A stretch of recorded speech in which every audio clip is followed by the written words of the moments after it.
Hi, my name's Erika Stewart. I'm a third-generation rancher from Morse, Saskatchewan. Welcome back to our video series, A Day in the Life at Pine Ranch. I'm just walking through the calving field today. It is a very cold April day, so we're just going to make sure nothing's had a calf out here in the cold. It's April 11th today, but like I said, it is cold. The wind is blowing and it's cold, and I don't know if you can tell, that water froze last night. It was minus 15 overnight. So the crocuses aren't blooming quite yet. Too cold. You can see that red cow way in the corner by herself. That's suspicious. Usually cows, if they're going to calve, they usually walk off by themselves. So that's one of the things we watch for when we come out. Anything that's off by themselves, and tail up is usually a good sign. So I'll go check her out.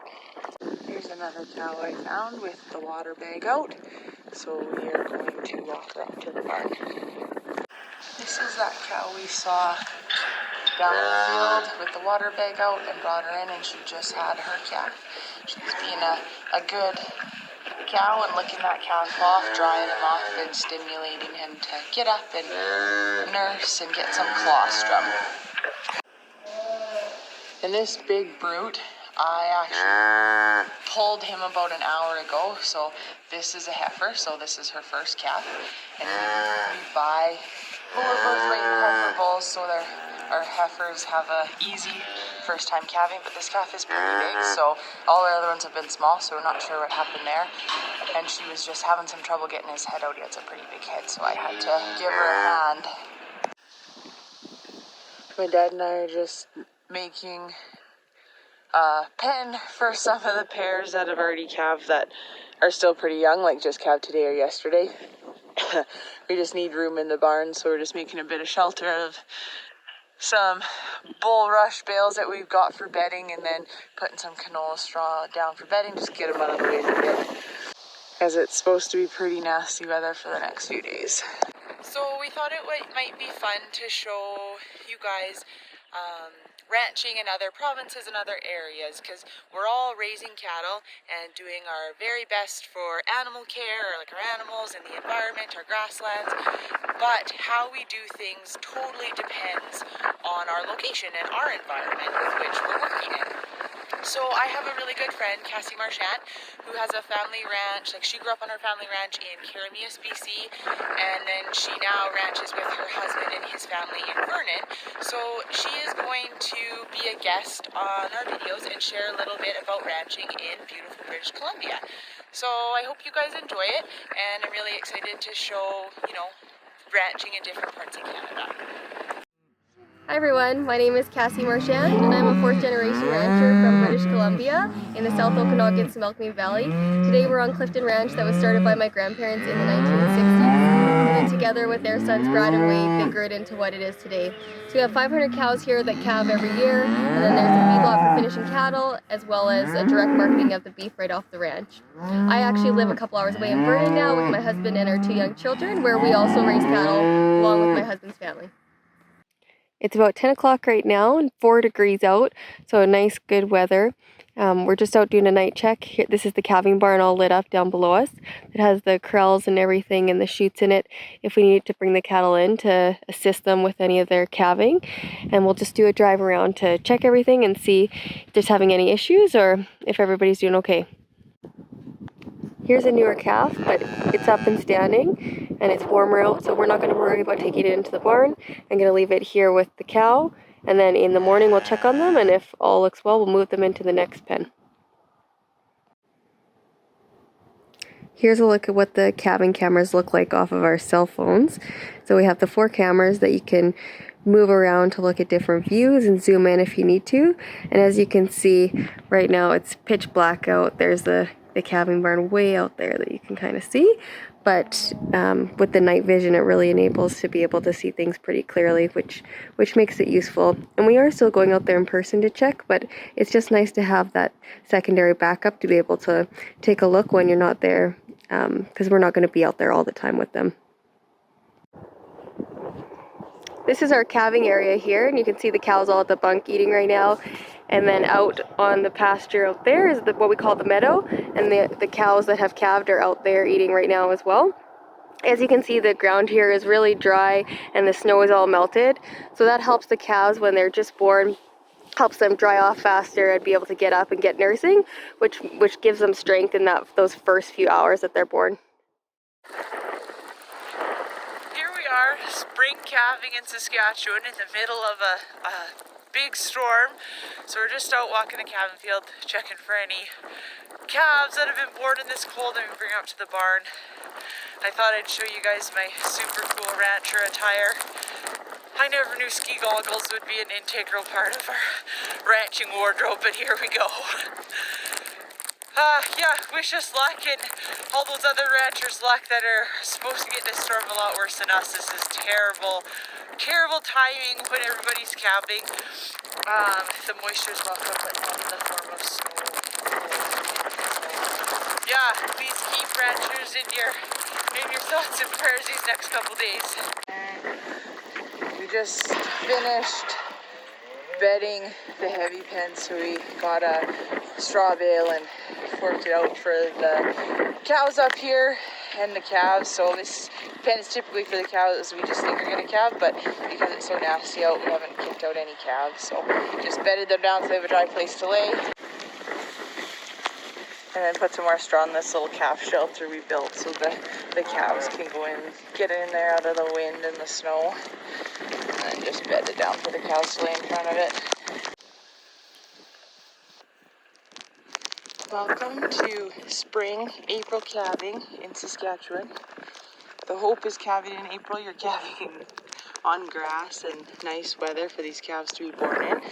This isn't the case these past few days. It's snowing more and blowing more since we left at tour time.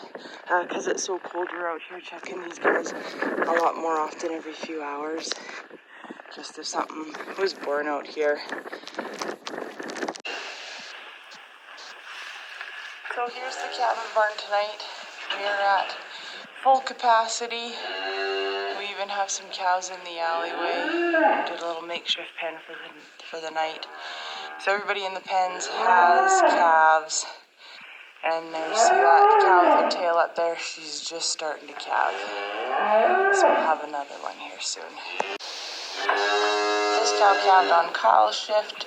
So about an hour and a half ago, this calf's up. Getting some milk, getting some of that good colostrum. Here's our newest addition on this cold, blistery night.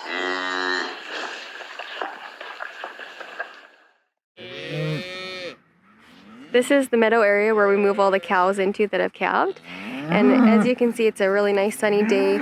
It's about 5 degrees right now, but it's supposed to get up to 10 degrees later on this afternoon. And the ground is really nice and dry, so we don't have to worry about any mud or anything. And it just helps with the calves and avoid some sickness from coming.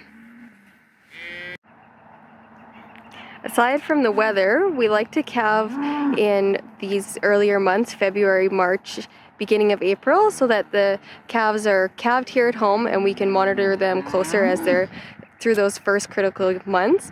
And then they're big enough and strong enough that when we turn out on the range at the end of April, beginning of May, they have more strength to be able to handle those mountain conditions.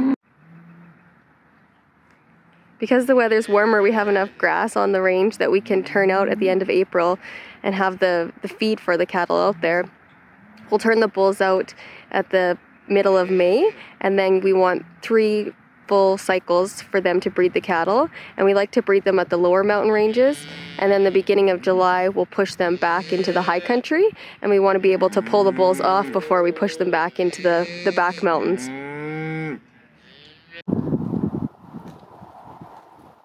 This is a first-time calver that's just having her calf here now.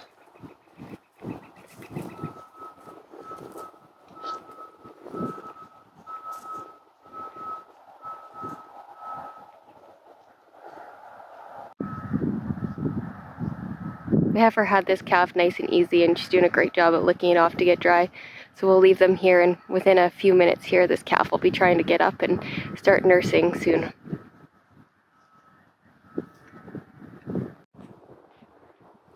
So as you can see, the conditions in southern British Columbia are quite a bit different than Saskatchewan right now. But what we really want to show is that everybody is doing different things, but all working towards the same goal of trying to raise a healthy and productive cattle herd. I hope you enjoyed a little bit of the comparison that we show between Saskatchewan and British Columbia ranching, and I look forward to being able to share some more comparisons with Erika in the future months to come. Here's day 2 of this miserable storm. It's blowing. It's snowing a bit, but more just blowing at us. We're just out in that calving field again, making sure nothing calved out here, and then we're actually bringing everything in behind the barn. So this big guy was born outside this morning and was pretty cold, so we actually brought him into, we call it the calving shack, our vet room, like our little room that's heated, to let him warm up. Lay him on that carpet and let him warm up. He's looking a lot brighter now, so we'll put him back with the cow. Thanks for joining us on Pine Ranch during calving, and hopefully you got to see a few similarities and differences between calving in BC and Saskatchewan. Like I said before, we're doing the same thing in all the provinces. We're taking care of these cows and making sure the calves are healthy and strong, but how we do it is different depending on our location. One of the things that I really thought was interesting was how green Cassie's grass was in February and March, and we were still totally under snow. So things like that, the weather plays a big part in how we do things. But hopefully you enjoyed a little glimpse of how they calve in BC and in Saskatchewan, and hopefully you can join us for another video.